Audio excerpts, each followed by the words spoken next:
2027માં પ્રવીણભાઈ વિધાનસભા લડતા અમને જોવા મળશે ચોક્કસથી જોવા મળશે, 110% જોવા મળશે. અને ક્યાંથી લડશે? એ વિષય એટલા માટે અત્યારે કેવો વહેલો છે કે એ તો પાર્ટીના લાસ્ટ સમયના અમારા ડિસિઝનો હોય છે. પાર્ટી અત્યારે મને કેશોદના પ્રભારી તરીકેની જવાબદારી આપી છે, તો હું કેશોદને મજબૂત કરી રહ્યો છું. પણ લાસ્ટ સમયે એની અંદર એક સિસ્ટમ હોય છે, અમારી પાર્લામેન્ટની બોર્ડ હોય છે, અમારી એક ટીમ હોય છે.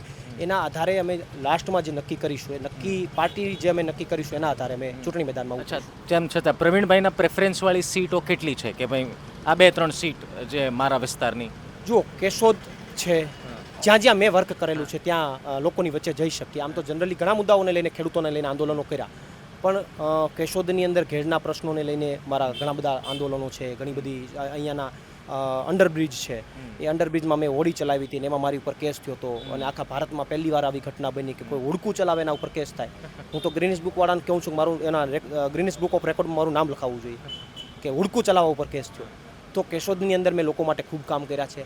તાલાળા છે તો ત્યાં મેં ઇકોઝોન માટે, ત્યાંના ખેડૂતો માટે મેં ખૂબ લડાઈ લડી છે. એના માટે મેં ઘણા બધા કામ કર્યા છે. તો આવનારા સમયની અંદર જ્યાં જ્યાં મારા કામ બોલતા હશે એ વિસ્તારોની અંદર પાર્ટી જ્યાં નક્કી કરશે ત્યાં ચૂંટણી મેદાનમાં ઉતરીશું.